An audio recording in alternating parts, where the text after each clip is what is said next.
Haven't seen you in so long. Welcome to the executive session of the Clarksville City Council of June 27th, 2024. First item on our agenda, as usual, is a Planning Commission report. Mr. Tyndall, we have up first, or item A, ordinance 109, 2023-24. Please, sir. Thank you, Mayor. Good evening, City Council. A couple of zoning cases today and a couple annexation follow-ups. Our first case today is a Planning Commission case Z23, 2024. It's the application of bypass storage. This is 2.89 acres. It's currently zoned C4 and is requesting to go to C5 Highway and Arterial Commercial District. As a reminder, C4 is Highway Interchange District. It is an extension of the C5 to the north and into the east. It's a portion of a parcel that fronts Rossview Road approximately 1,000 feet west of Rossview Road and Powell Road intersection. This is in City Council Ward number 11. The land has been cleared for development. The applicant statement is zone change will allow for additional potential tenants for proposed retail office development currently under construction. C5 allows for uses that are not allowed in C4, such as professional office, personal care services, and many other retail establishments that would be potential tenants. For note, this is a site that received a site plan approval. It's partially under construction. As you can see here, the rear is being graded and started to be construction of mini storage, which was permitted in the C5 in the rear. In the front, we've approved two strip centers of 4 or 5 units each on each side of the main entryway. The applicant's statement therefore says they're going to keep those buildings, but they want the change of uses that C5 allows versus C4. Department comments and concerns. We did not receive any concerns. The school system did make a comment about the commercial sites developed nearby, but because this is going from commercial to commercial, not much difference there. There is some previous zoning history on this. The first was back in 2022. This entire parcel, including the C5 to the north, was all R1, and they requested to go to C2 and R4. That was approved by the Planning Commission, but disapproved by City Council. And then in 2023, the whole block of R1 was requested to go to C4 and C5 in its current arrangement, and it received approval by City Council. This is in the St. Bethlehem planning area. This staff recommends disapproval on this. The request is not consistent with the overall goals and objectives with the comp plan. The current zoning for the frontage of the property remains C4 and is the correct zoning classification. The availability of C4 district is limited to areas of interstate exits. It is not encouraged to reduce the stock of C4 for the immediate or future needs of C4 uses in this interchange, and no adverse environmental issues were identified. The Planning Commission recommended approval. Thank you, Mr. Tyndall. Councilperson Streetman, you're recognized. Thank you, Mayor. Before I speak on this, Mr. Tyndall asked the same question that I asked in the Regional Planning Commission in regard to the statement of wanting to retain C4. I don't want to speak for you all on that. Do you mind just answering the question as why you wanted that to remain C4 versus C5? Sure. The C4 district is only limited to areas around exits 1, 4, 8, and 11, and allows for certain uses that aren't allowed in C5, and vice versa. There's stuff in C5 that isn't allowed in C4. C4 is for the purpose of the motoring public, so it's typically going to be gas stations, restaurants, and the retail you might need as you're traveling the interstate system. For this interstate exit here, with the exception of the piece across the street, this is the last remaining parcel of C4 in the area, and there is more C4 to the east side on Hancock Road side of the interstate exit. So the planning staff felt that we should retain as much C4 as possible without having to use this as C5 and then potentially create more C4 in the area. Thank you. And if I say anything incorrect on this, you're welcome to correct me too. Previously, when this was first brought to us as a C5 in the back and C4 in the front, that was really based on a recommendation from the Regional Planning Commission because they wanted to have it not be all self-storage. It was said that there would also be retail opportunities on the front. Am I correct in that statement? That's correct. Okay. And I appreciate that, but I can say that I understand the thought of retaining it as C4 because the motoring public, the people driving through on the interstate. However, when I spoke with residents that weren't thrilled with it going to commercial when it was originally zoned, previously, there were some that were at least interested in the fact that and appreciative of the fact that there would be some retail opportunities there on the front for them to be able to utilize that would keep them from having to drive anywhere else in town. They could be able to get services right here. We just recently, in the last few months, it may have been last month or the month beforehand, the lot that is diagonal to it, if you look on the map, you can see it's not the one directly behind it, but right beside the one behind it. That was recently changed to C5 as well. And that individual wanted to be able to have office spaces in there, which is exactly what the ward representative spoke on regarding it and why it would be beneficial. And it's the same thing I believed then and the same thing I think for here. I know also that the applicant brought forward a letter of intent from, and I'm sure I could say this because he handed it out publicly, but it was a letter of intent from a local insurance company. And that would be something, again, where there would be the potential for residents in the area to be able to go there without having to drive to other areas of town. So for that reason, and knowing that they're already in the middle of construction, they've submitted the plans, everything. For those reasons, that's why I'm supportive of this change. And I know that we on the commission voted unanimously, with the exception of one abstention, for the conversion from C4 to C5. Thank you. Councilperson Reynolds, you recognized. Yeah, Mr. Tindall, so, I'm sorry, I should have looked this up. C5 lets them do office space, and that's their intent, is that?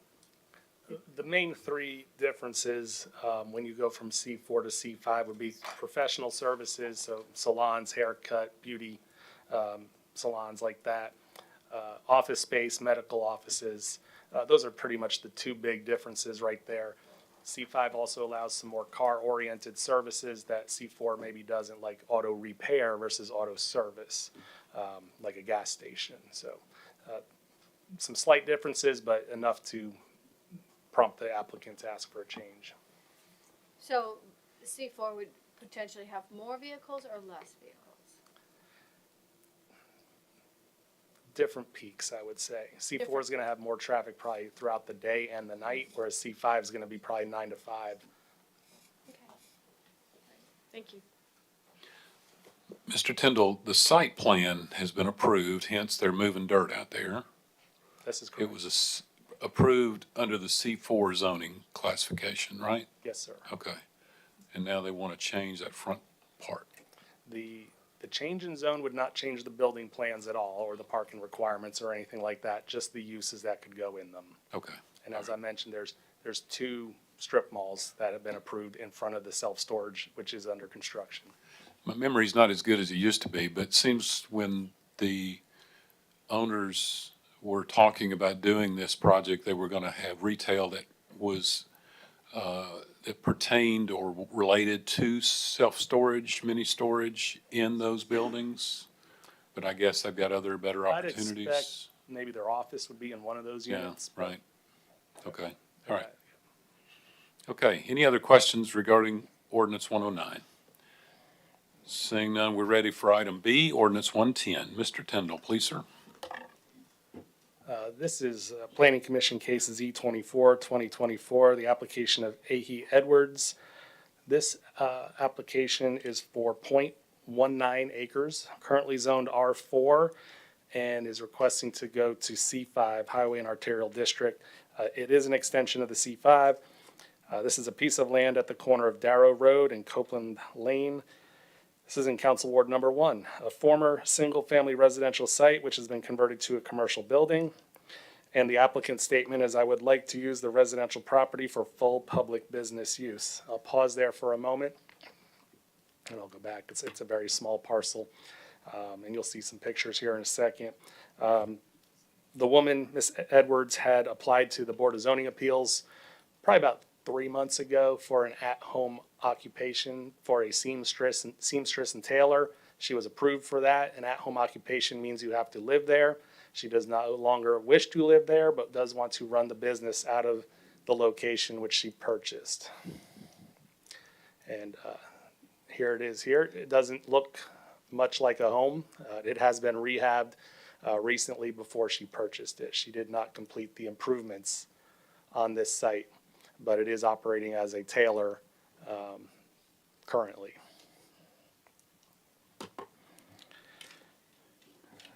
The only comments we received was from the street department. They said water quality requirements have not been met for the development of this property, but they could work that out afterward. And keep in mind, the applicant bought it as is. This is in the North Clarksville planning area. The staff does recommend approval. The request is consistent with the overall goals and objectives of the comprehensive plan. The future land use opinion map shows this parcel in a transition of suburban neighborhood and corridor commercial, and the proposed C5 highway and arterial district is an extension of the established C5 district and is not out of character with the surrounding development pattern and does not appear to be an intrusion into the neighborhood. No adverse environmental issues have been identified as part of this request. However, the street department has indicated that the existing construction has not received formal review from their office. Planning Commission also recommended approval. Thank you, Placer. Councilperson Streetman, you recognize. Thank you, sir. I voted against this at the Regional Planning Commission, and although I appreciate everything Mr. Tyndall said, for consistency's sake, just a couple of months ago, we had another case that was a little bit further up the road on Tiny Town, and that was a corner lot in that case, but it was still, the in and out to get to it was still having to turn in the neighborhood to be able to enter it. So in order to be consistent, I felt it was important to stay with voting against this one, just as I had voted against it previously on the other lot. Councilperson Reynolds, you're recognized. Yeah, what does it mean when you say water quality? You can see that the majority of this site has been paved. It did not get a grading or water quality permit. They may have to do some additional either landscaping or water quality improvements to make it comply with the city ordinances regarding water quality. But they were issued an occupancy? I can't speak to that. Thank you. Any more comment or question regarding this case, this ordinance? Councilperson Smith, you're recognized. Thank you, Mayor. What kind of business is this? Currently operating as a seamstress. A seamstress. Okay. Any oppositions from the neighbors in the area? We did not receive any phone calls or no one showed up at the meeting either. Okay, thank you. Any more comment or question? Okay, we're ready for item C, ordinance 111. Mr. Tyndall, please, sir. This is Planning Commission Case Z25, 2024, application of A.J. Saunders Jr. The agent is Jason Doherty. This is several parcels that total .64 acres. They are currently zoned R4 and C2 and are requesting to be zoned to CBD Central Business District, and it is an extension of the CBD. It is 3 parcels fronting the north and south frontages of Bogard Lane, approximately 165 feet west of North 2nd and Bogard Lane intersection in Council Ward number 6.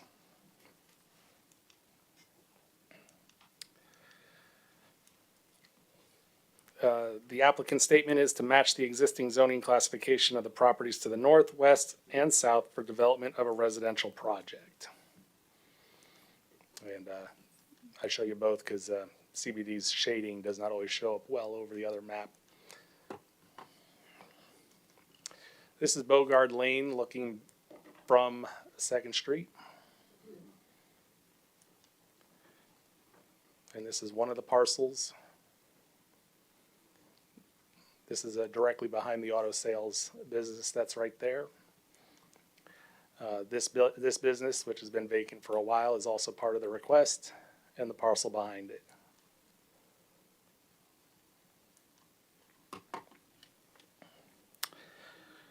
The street department commented that sidewalks along the frontage and improvements to Bogard Lane would be required during site plan development phase. No other department comments were listed. This is in the downtown urban core planning area. The staff recommends approval. The request is consistent with the goals and objectives of the comprehensive plan. The request will permit higher density residential development and infill, which is a recommendation of the comprehensive plan for the downtown urban core. These parcels are shown as part of the urban core of the adopted plan, and CBD aligns with the future land use as a whole, and no environmental issues were identified at this time. The Planning Commission also recommends approval. Thank you, Mr. Tyndall. Councilperson McLaughlin, you're recognized. Thank you, Mayor. Mr. Tyndall, do road improvements include widening Bogard Lane It could. potentially? It would, will. we'll have Thank to you. evaluate what they want to do. It Okay. will. Thank you, Mayor.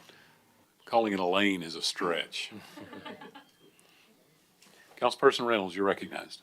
Yes, there's no population in the note. Like, what is the maximum population that we can put there? Well, CBD does not have parking requirements, so still, unless, depending how vertical you go, and typically what we've seen in this neighborhood is maybe just 2 stories tall. You know, you could get some apartment buildings on them. It's not one large parcel, it's 3 smaller parcels or 1 across the street. So on the smaller one to the south, I'd expect a duplex, maybe a triplex or a quad if they get very creative. To the north, maybe a row of townhouses. We have not seen a site plan yet, but there are a lot of options to get creative, and if they work with surrounding property owners, you know, maybe they can make other things work. I would very much like to see on these, I know that sometimes it's a swag, but I'd like to know when we're looking at these, what is the population before we approve them. All right. Thanks. Okay, any other comment or question regarding this ordinance? We're now ready for item D, Resolution 56. Mr. Tyndall, please, sir. Mayor, without objection, I'd like to talk about 56, 57, and 58 together. No objection, no objection. So these 3 resolutions are in tandem. You had 3 annexations last year and 1 in January of this year. In the first 6 months of annexation, you have to have a plan of service update. So this is the plan of service update. Each individual resolution is identical because all items have been met with the exception of CDE Electric has not been extended, nor the broadband has been extended yet to any of these properties. They do anticipate in the next 12 months that will be completed. We will have a final update when that's done, or we'll update you at the 18-month mark, either way. So I'll be happy to answer any questions on these, but this is just a formality. These will require public hearings individually. Thank you, Mr. Tyndall. Any comment or question regarding those 3 resolutions, 56, 57, 58? Seeing none, Mr. Tyndall. That concludes our report. All right, thank you very much. We're now ready for the consent agenda. Madam Clerk, please read the consent agenda. All items in this portion of the agenda are considered to be routine and non-controversial by the council and may be approved by one motion. However, a member of the council may request that an item be removed for separate consideration under the appropriate committee report.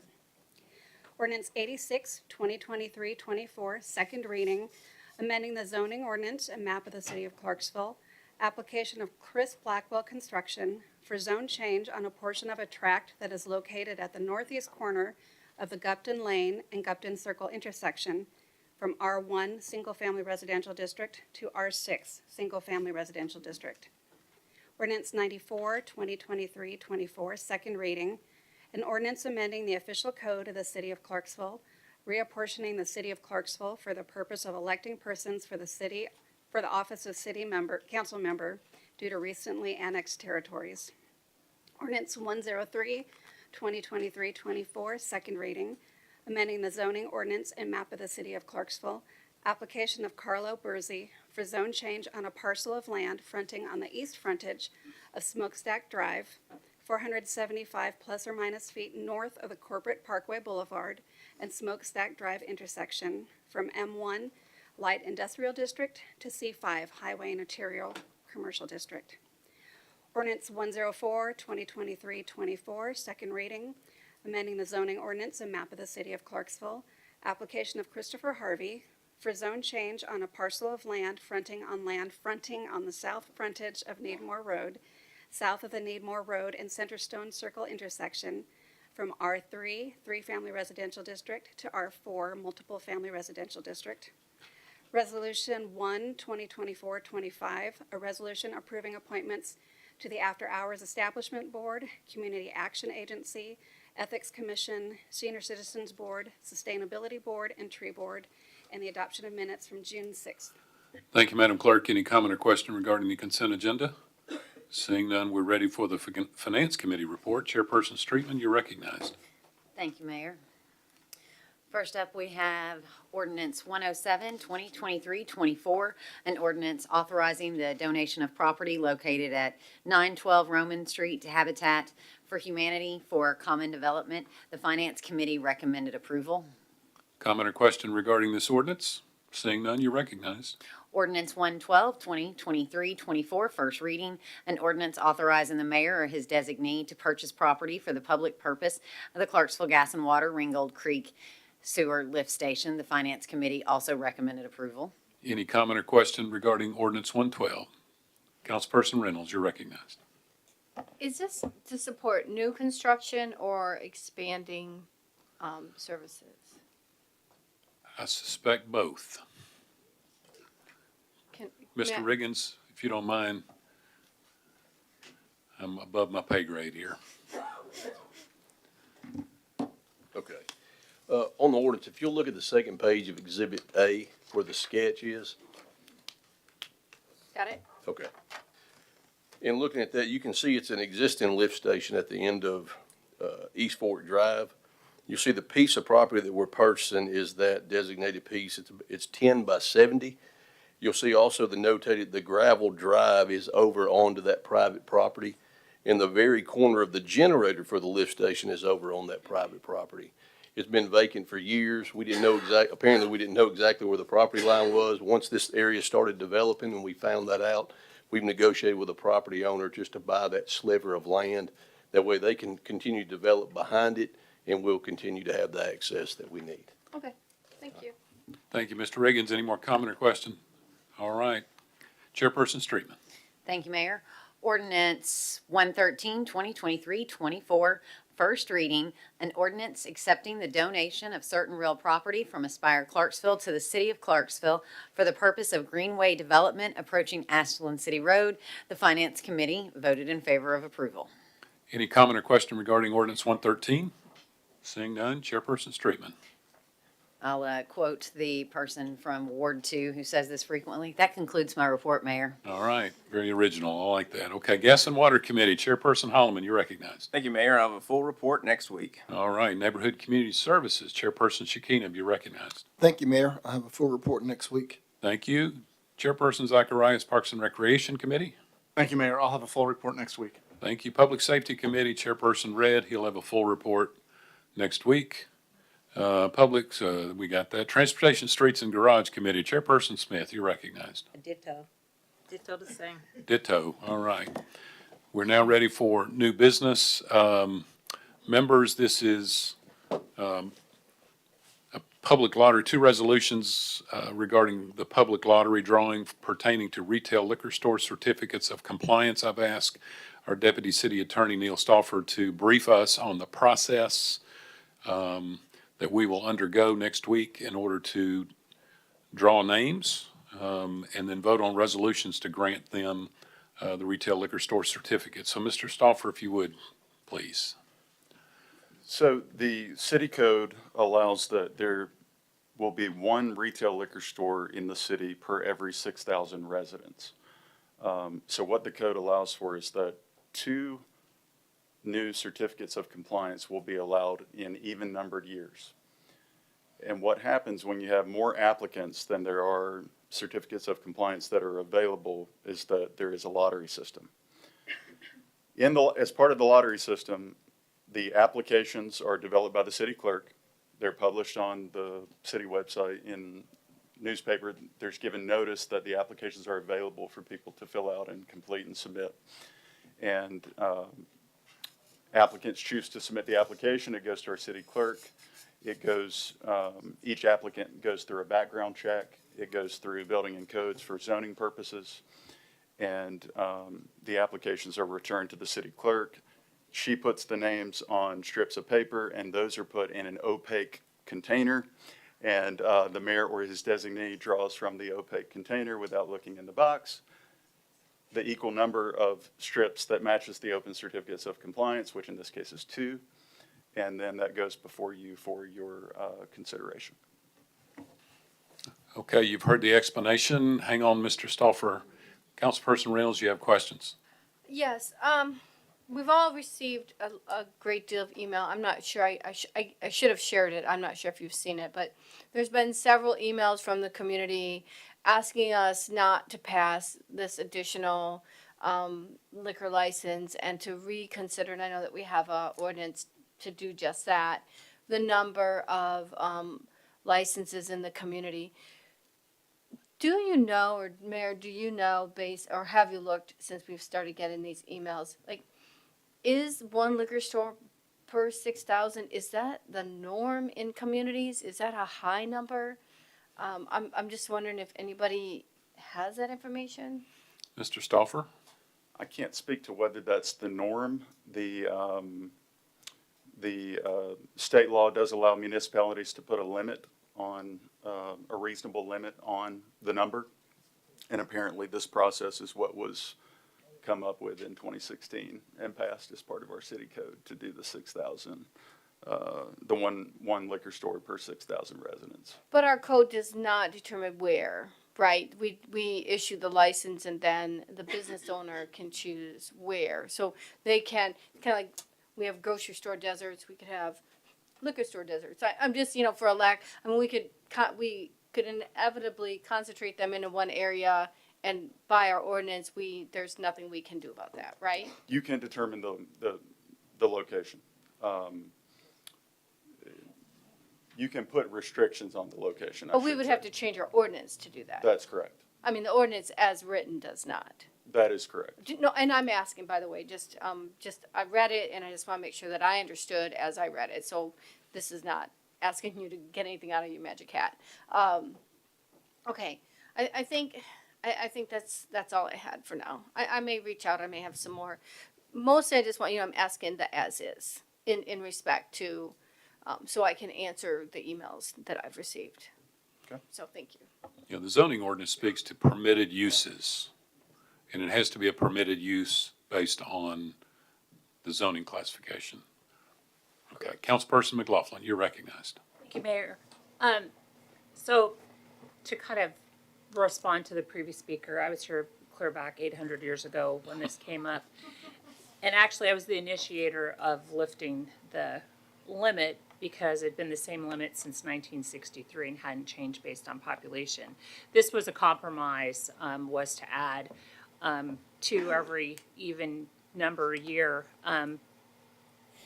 But it was postponed because of the legislation to include wine in grocery stores. So even though it was passed in 2016, 2 years ago, I believe was the first action taken on this. So that's kind of a little bit of history. But for the city attorney, I do have a question. So in looking at the list of applicants, names may be different, but there may be the same address multiple times. Should that be considered one application? There's at least 8 on here where 2 different people are using the same address. Yes, and I believe what the city clerk has done is combine those into Okay. one Thank strip you. of paper, All right. if it involves the same. Okay, address. thank you so much. Is that Okay. correct? Yep. Councilperson Zacharias, you're recognized. Thank you, Mayor. This is just in response to another council member's question about whether one alcohol retail outlet per 6,000 people is high, low. Looks like nationwide, the average, at least in 2017, was 1 outlet per 5,700 in population. So it looks like 1 per 6,000 is pretty much average with the nation. Tennessee, though, as a whole, in 2017, we're at like 1 per 11,000. So take that for what it's worth. There you go. Councilperson Reynolds, you're recognized. Yes, Mayor, with your permission, I'd like to address my question to the councilperson from Sure. Ward 2. Just drawing on 2. her historical knowledge. If I can remember it all. 800 years ago. It was, thank you. I object to that. She said it, I was just repeating. Just for you. So the 6,000, I mean, when that was addressed, you said that it was a compromise. And I'm assuming that some people wanted it higher and some people wanted it lower, or what was that? So I was the one that wanted the number lifted altogether. And the reason behind that was we don't limit any other businesses in Clarksville, like check cashing places, pawn shops, used cars. That was the Car washes. Yeah, it was a government created monopoly since 1963. So I was like, let's just lift it all together. Well, the compromise from one of the former council members that sat in your seat was let's look at it based on population. And similar to what my colleague from Ward 1 mentioned is he did some research on what the average was in the larger cities in the state, and that was 6,000 was what was determined. So, But we're not counting grocery stores when we look at this now. Are we counting the grocery stores? no, Okay, the so. grocery stores don't sell have liquor. Yeah, Yeah, okay. Yeah, yeah. All right, thank you, I appreciate it. you're welcome. Councilperson Streetman, you're recognized. I apologize, I spoke out of turn a moment ago.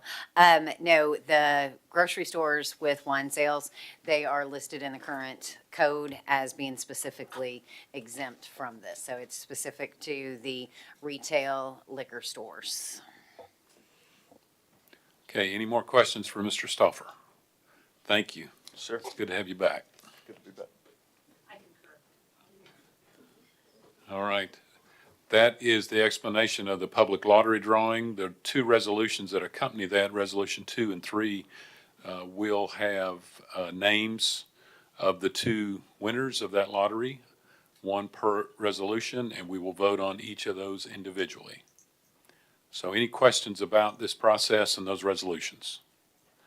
Okay, we're now ready for a discussion item, public policies and employee policies. Councilperson Travis Holloman, you're recognized. Thank you, Mayor. So I've got a presentation I'm going to display, and just so y'all know, like, I really hate doing this, but after the events, two meetings ago, I guess that was what, last Thursday, I just really want to say my piece and just be done with it. Okay? So this is kind of just sometimes kind of made up. So it's Intro to Public Policy. All the information I did do my research, and I can back it. We're going to look at the factors of influence, overview of the big picture, and then work our way down. DEI officer versus communist propaganda officer. Is there a difference? City forcing social change? Is there an agenda being pushed on Clarksville's children? Factors of influence. To put it simple, basically, everything that we do is controlled by major investment companies. The two major ones are BlackRock and Vanguard. They pretty much own everything. And so what it does is it provides a this thing called, like, I call it illusion of choice. And so let's just say you're at a grocery store, you're at Walmart, and you need to buy some diapers, okay? So you're like, well, I got Love's, or I have Pampers. You know, I'm gonna pick Pampers because they're the better company, or I'm gonna pick Love's because they're the better company. Well, in actuality, it doesn't matter, because both of them are owned by Procter and Gamble, and Procter and Gamble is owned by BlackRock and Vanguard. So then, if you say, well, okay, I don't want to support BlackRock or Vanguard, I'm gonna buy store brand, okay? Well, if you just do your research, you'll find that a lot of the store brands are also owned by the same investment firms. So there's no getting out of it, okay? Understand? All right, so if they own everything and they actually have, like, massive influence, what they can do is they can set agendas with governments, and this is pretty simplified. So there are other factors at play and there are other entities, but for this sake, I'm just focusing on this. But they can set agendas with governments. They can implement forced social change. They can keep the rest of the population in fear for speaking out, for fear of being canceled. So you see a lot of what they call woke agendas being pushed in businesses. I've seen it personally in a lot of businesses. And so and this is a real thing. It includes with the DEI officer. And so DEI is diversity, equity, and inclusion. Pretty much what I've observed is they tell companies that they either have too many straight men or too many white people. They implement training programs to help employees brainwash and indoctrinate. They say, like, you need to look at yourself, you need to check yourself, in order to reform your thoughts. That's kind of how it works. They encourage hiring based off of skin color or who someone sleeps with over skill and experience. Basically, if you support the agenda that's being pushed, then you're okay in their book. If you're not, then you're not.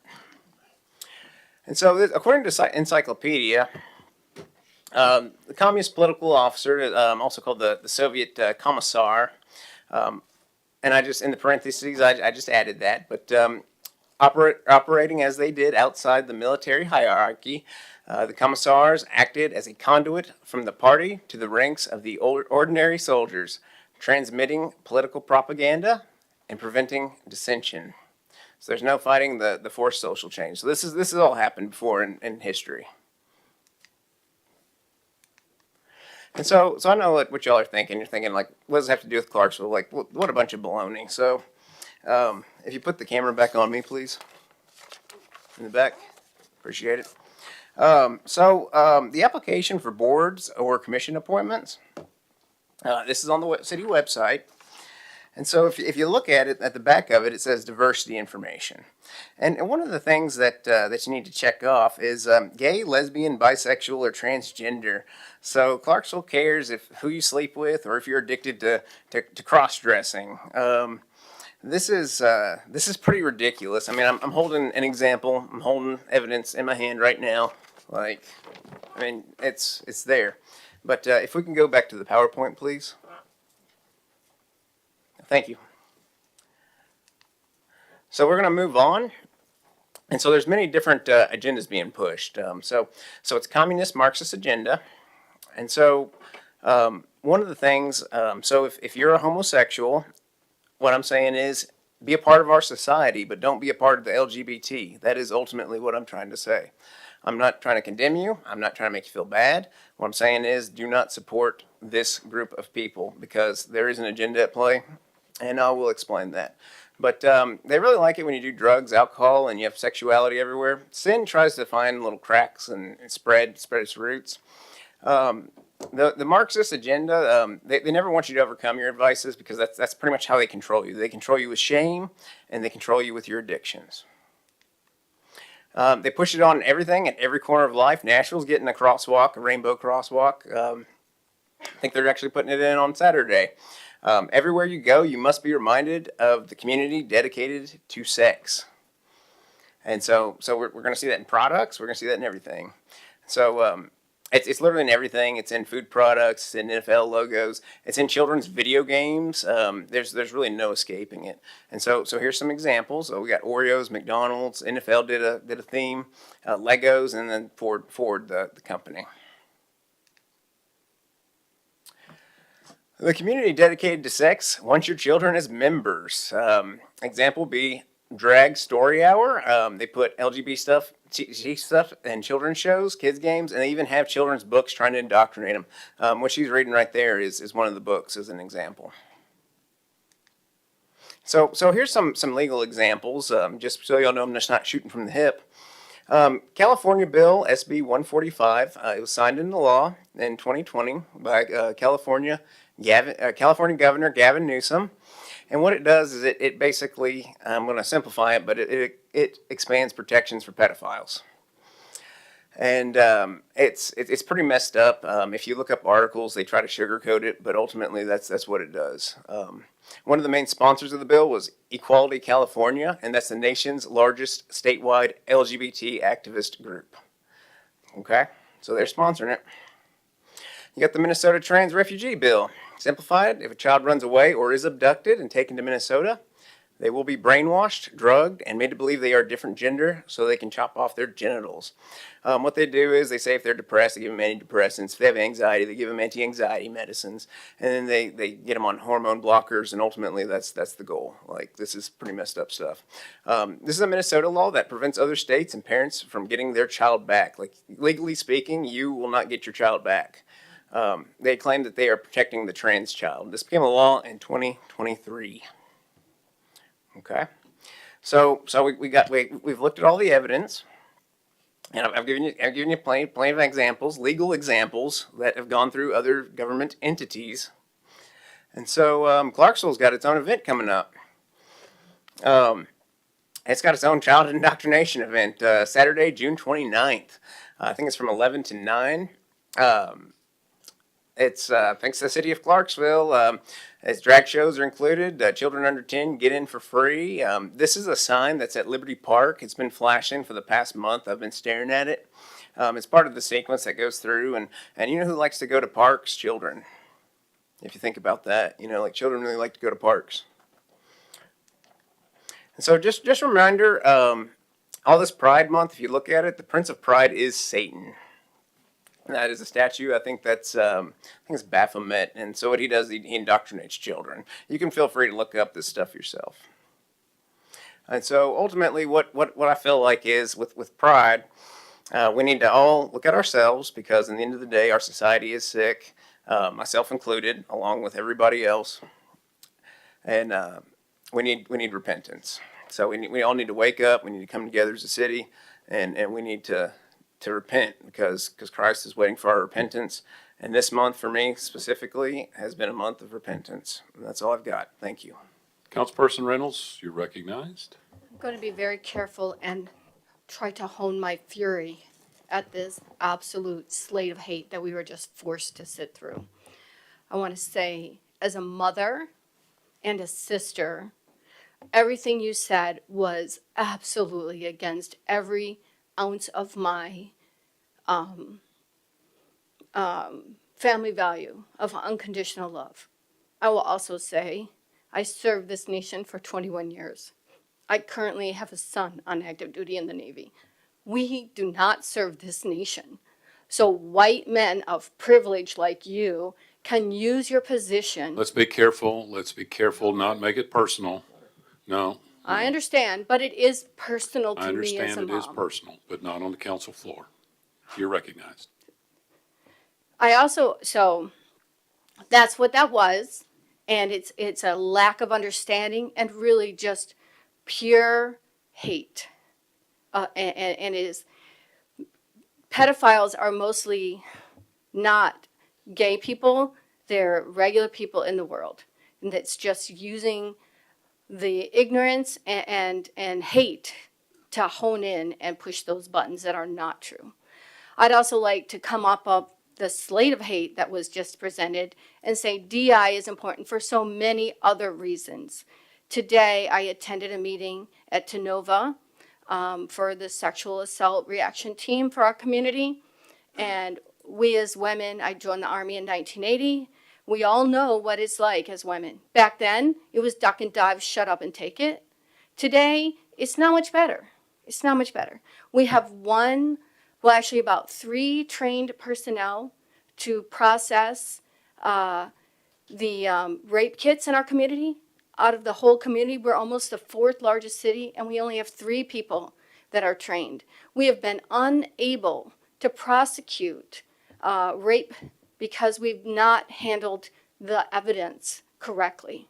We have turned 15-year-olds and told them we couldn't treat them and sent them to Nashville with a 12-hour delay in care, when actually we could have treated them here. It was a lack of knowledge. It was not a lack of wanting to do the right thing. It was a lack of knowledge of process. So we're going to address that. But here we are in 2024, and we still, as women, are not considered in a medical emergency in our own ERs. So there is a lot of education. DEI is about education, and it is about teaching each other to respect each other and allowing us to live our own authentic life. Nobody in this room gets to tell my family members what right looks like. Councilperson Holloman, you're recognized. Thank you, Mayor. And I've just regarding the presentation, I mean, like, the way this has been handled by the city is pretty upsetting. And so in light of that, this is for my Parks and Rec Committee position. To whom it may concern, I, Travis Holloman, City Councilman, Ward 7, hereby resign from Parks and Recreation Committee, effective immediately. And that'll be it. Thank you. Councilperson Reynolds, one more time. I would just like to say, I appreciate the Parks and Rec and how they've handled it, and I appreciate, Mayor Pitts, your support. Okay, next item is item C, ordinance 114, 2023-24, an ordinance to amend the official code, Title II Alcoholic Beverages, Chapter 2 Intoxicating Liquor pertaining to Section 2-205 Restrictions on Liquor Stores. Councilperson Smith, you're the sponsor and you are recognized. Thank you, Mayor. Pertaining to this ordinance, just what you read is just what it wants to do, to put a restriction on the number of liquor stores that we have here in the city right now. And we're, in this ordinance, we're looking at the number of DUIs, wrecks, and fatalities. However, due to some discrepancies in this particular ordinance and some in the code, where the amount of alcohol to say that a person is under the influence of alcohol needs to be changed. So we're going to postpone this. I will be making a postponement on the until September 2024 regular session. Okay, you heard the explanation and the intent to postpone until the September 2024 regular session. Councilperson Reynolds, you have a question about this ordinance? Yes, Mayor, and I'd like to perhaps direct it to the sponsor. When this, I understand the intent, and I've been reading the emails and share some of the concerns, but also we do have a responsibility to our community, not to be government overreach. There's always a fine balance there. I would rather see that we take the ordinance as it stands and consider increasing, and then also adding a line that would say within a certain, there could only be, and I'm just making it up, a swag, 1 or 3 in a population of 12. So they don't get doing something so they're not concentrated in our lower income and our vulnerable populations. Like ensuring that we're not targeting, like how we have deserts where there's communities that go in and talk about creating, getting rid of their grocery store deserts and not allowing certain businesses. So perhaps refining and moving them out. I support the intent, but I will be very frank ahead of time that to support a limit of 14 would be difficult for me. I just want to say that in advance. Councilperson Zacharias on the ordinance. Thank you, Mayor. We have gotten a lot of emails and phone calls about this issue. And apparently mail. And I was curious. I've asked most of the people that have emailed me if they could kind of tell me who's behind this protectclarksville.com website that was cited in one of the emails. I did a little search and found out that it's only been a website for 8 days. So it's a new website. It's registered to a GoDaddy customer, and it looks like the treasurer for the political action committee that is sort of behind that, which is Improve Mississippi, I think. Yeah. Improve Mississippi PAC. So that's where all this effort is coming from. It's coming from Mississippi, apparently, a political action committee in Mississippi. That's what I know. Do with that information with what you want. Yeah, they say 2 guys on a website make an institute. Okay. Councilperson Holloman, you're recognized. Thank you, Mayor. I look at this ordinance, and ultimately, I guess just my opinion overall, not specifically to the ordinance. It does pertain to the ordinance, absolutely. But we got smoke shops on every corner. You can get booze and dope in gas stations. Like how inebriated do we need to be as a society? And so that's just what I observe. So thank you. Councilperson Smith on your ordinance. Thank you, Mayor. I'm gonna respond to Ward One. I don't know anything about the website of these people you just spoke about, don't know anything about it. I was approached by some citizens here in Clarksville to bring this forth. And as a matter of fact, it is from some people that own a liquor store. They wish they had never owned a liquor store because they said the deaths and the wrecks and the DUIs. And looking at the statistics that I got from the police department, in 2023, there were 554 DUIs. We have related crashes with property damage in 2023, 136. DUIs related crashes with injuries was 74, and 5 fatality crashes. And so, when we voted to make the law where we can have a liquor store for every 6,000 people in this population, I think we've need to change that. But, I just don't want to see any more crashes, any more fatalities because of alcohol. We know that alcohol changes your mind of thought. Alcohol causes health issues. And I'm not just speaking. You can look this up in your research online, wherever. But we got too many liquor stores already. And if we just keep bringing liquor stores, well, we're just going to see more crashes, more deaths, more traffic tickets being written by a police officer who could be working a robbery. Or hopefully we don't have any, but, something that's more serious. I think there's a group, Women's Against DUI Drivers or something. Mothers Against, thank you. Mothers Against DUI Drivers. So, this is just something that we just need to look at as a city and not just take this lightly, thinking about where we're trying to prevent somebody from opening a liquor store. Maybe they may need to open a grocery store, maybe a clothing store. But more liquor stores, we have plenty of liquor stores. And I know of a lot of people who wish that, their child did not die because of a DUI driver, or their mother didn't get hit in a crash head on because of a DUI driver.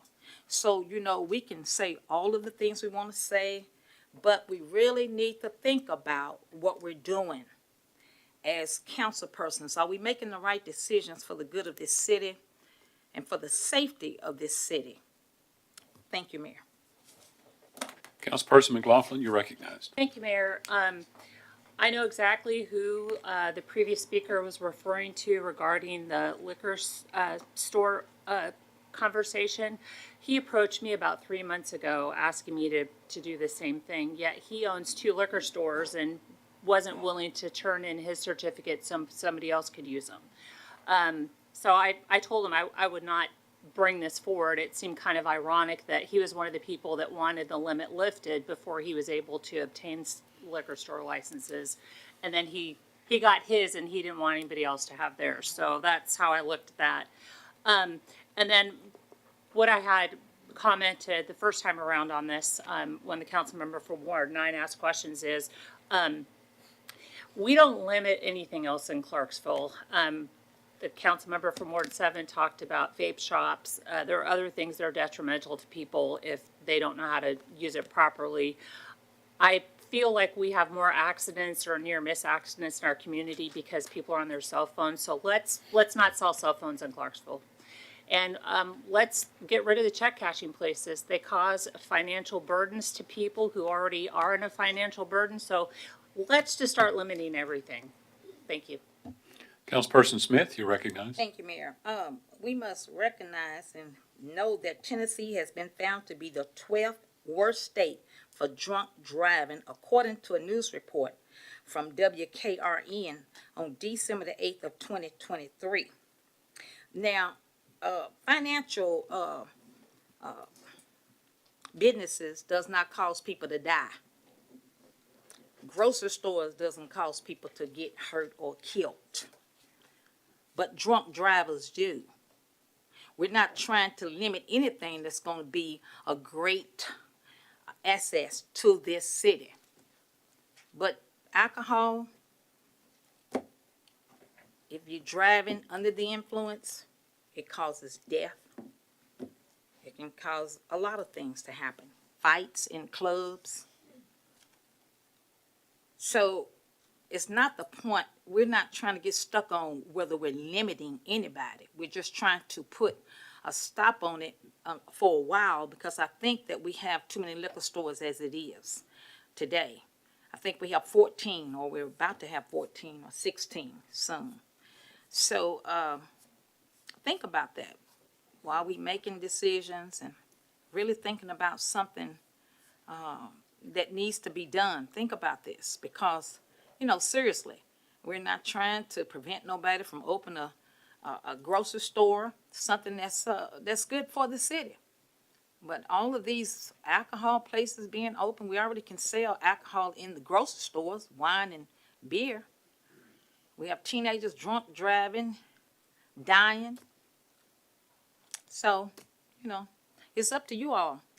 I mean, you know, either way it go, I don't want to see another liquor store, but hey, if that's what y'all want, that's up to you. But I'm thinking about the safety of our children and adults, our parents. Thank you, Mayor. Councilperson Marquis, you're recognized. Yes, thank you, Mayor. So I was trying to gather some data on all this stuff. I do have some numbers from our PD regarding that, but ultimately the trend has stayed the same throughout the years. Even though it may seem high, but just going back to like 2018 to now, it's been just consistently across the board, and we've added more liquor stores since 2018, and that hasn't changed. Now, they don't have full-blown on studies to really correlate the two together, but, you know, the assumption here is that by adding more, then these numbers will increase, but we just haven't seen that as of yet here in Clarksville. So, and we don't have the full data. So I started to look into nationwide statistics that have dug into this, looking at what they consider dry counties versus wet counties, where they have like pretty much a prohibition level of alcohol versus very more free market format. And something that you do find is that it doesn't stop DUIs. It makes the people who live in areas that have dry counties travel to the wet ones and get DUIs, and those DUIs count in the wet ones. So their numbers increase while the wet ones, the dry ones are decreasing, and it appears like DUI is down, but it's not. And I don't think that while alcohol is a serious issue, being addicted to a substance, it's not rooting or hitting the root cause as to why that person is doing it. And I think that that is where we as a society get it wrong. We try to ban all these things without really looking at it as to why is this individual doing this. You know, there's the root causes go back to mental health, trauma that lead people into addiction. That's what we really need to look into, not just prohibit an item that most people use fairly responsibly, I could say. And then with regards to underage drinking, that's adults enabling that. And we have to look at ourselves into that as a society and just not do that. And then just hearing from previous speakers, I am very cautious and suspicious as to the original intent, not by my colleague, but from the individual who wants this being pushed, because it sounds like they want a monopoly. And I would caution us on to prohibiting businesses, because just 2 days ago, we raised taxes, and this is a potential revenue that we can get as a business from sales and property that we would otherwise have in the future. I'm just saying. And so we will be limiting a revenue source for the city by doing this as well, and allowing a particular entity to have a monopoly. It sounds good, but I just feel like there's more to the story that, again, it from the original individual rather than my colleague. Thank you. Councilperson Smith, you're recognized. Thank you, Mayor. Thank you for what you said, my colleague. But you have to look at statistics based on population. You said the dry counties have higher rates, and wet counties, they're not as high. Well, you got to look at the population. It could be like Oak Grove. So, it's not that many people there. So, and you say they drive responsibly. I don't see that based on statistics. Also, like I said, it doesn't matter who wants to change this. This can be an eye-opener for us to make the right decisions. Sometimes we make the wrong decisions thinking we're making the right decisions. And it's not about prohibiting anybody. It's about safety. It's about saving another life. And I don't think money, getting some more revenue from a liquor store is more important than a life. It shouldn't be look more better. I should say it shouldn't be thought of, well, let's get the money. Let's don't worry about the death of this child. Let's don't worry about the death of the old lady who was trying to cross the street. We're going to get some revenue. Let's just open up 15 more liquor stores. It's okay. We can get some more taxes. We should never let money make our decision when it comes to a life. But, that's the thought of some people. But that's not my thought. And I don't care who wanted this brought forth. It doesn't matter. We're worrying about stuff that's not important. We need to worry about, is a life going to be saved? Is this going to help our police not to be overworked? Because we got to go figure out we got another accident. It's a DUI. We put money over anything. I'm through. Thank you, Mayor. Any other comment or questions? Seeing none, we're ready for public comments. Any member of the public wish to address the council? Seeing none, we're ready for mayor and council member comments. Councilperson Streetman, you're recognized for comments. Thank you. I have a couple of things. One, I want to give a huge congratulations to the new national champions of the College World Series. I know we've got a lot of University of Tennessee fans here in our community, as well as right here in this building. We've got alumni in this community, so it was exciting for everybody to be able to watch that. I know I loved watching it. And then I also want to follow up on a conversation from a previous council meeting that we had during these public comments. I had a fellow council member that called me out for not attending the Mayor's Summer Night Lights to participate in a tug-of-war battle that I had challenged myself. So I did show up at the next one after having been called out, and I would just like to point out to my fellow council member for Ward 2, I won. My team, we beat your team. So I had some great individuals on my team, some wonderful kids that were there. I had some people from the gas and water department that were supporting me, so I'm just grateful that we were able to win that battle. And I look forward to another one sometime if you'd like to take a risk at, competing against me again on that. All right. WWE has nothing on us. Councilperson Reynolds, you're recognized. I'd just like to say that I will be at Pride in my rainbow all day Saturday. Stop by, and I am grateful for the Parks and Recs and the city of Clarksville for shining a light on a very hateful type of atmosphere in the state of Tennessee and making such a difference for the taxpayers of our community. Thank you. I'm grateful. Councilperson Zacharias. Thank you, Mayor. On Tuesday, I didn't have the opportunity to thank my wife for staying married to me for 20 years Tuesday. So 20 years and 2 days. She is a saint. 20 years and 2 days as of today. And also thanks everybody for passing that budget so I could get home. Councilperson McLaughlin, I can only imagine. My mom taught me to not acknowledge behavior you don't want to repeat it. So, So a couple things. One is that I'm part of an organization that's called Trees for Troops, and they provide Christmas trees to active duty service members across the country through a partnership with FedEx.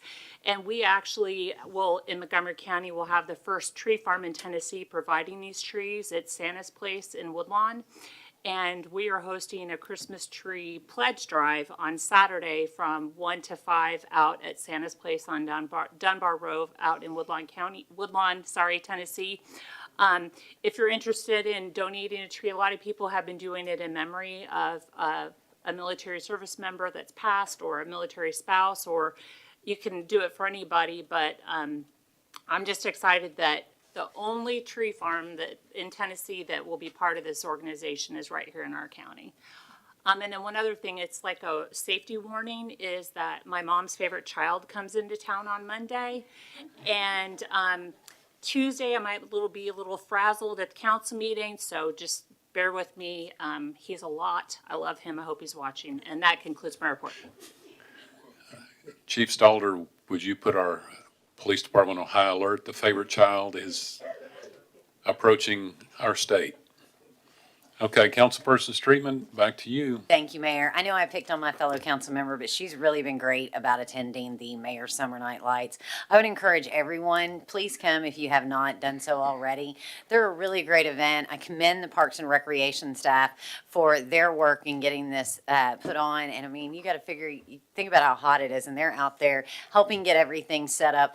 All of our city departments are taking part in it as well. So although, yes, they are in charge of getting it set up and getting it planned, and Penny does a wonderful job on the emails that she sends out and coordinating with the various nonprofits in our community as well as to the departments. But you'll see the fire department there, you'll see the police department, we've got street department there, again, gas and water, CDE, so many of them are there. So I would encourage you, stop out, see everything. The kids I was talking about that participated, it was really neat watching them. They were doing this like boxing. They weren't actually boxing with one another. I can't really remember what it was called, but it was really neat watching these kids in the middle of everything, really getting into this and having a great time. And like I said, please come out, check it out, and have fun with everybody that's there. Anyone else? Councilperson McLaughlin, could you send information about the Christmas tree program to the clerk and let her distribute that to us? Yes, thank you. Yeah, that'd be great. Just one announcement from me. The First Lady and I have 13 grandchildren. They're all beautiful like her. They're all smart like her. But grandchild number 14, Mary Frances, or we think that's going to be Mary Frances, will make her debut in the world tomorrow. She joins her big sister Dottie and their dog Freddie. So we welcome grandchild number 14. 8 boys and 6 girls, but the girls still outnumber the boys, gentlemen. All right. Anything else? We're adjourned. Thank you.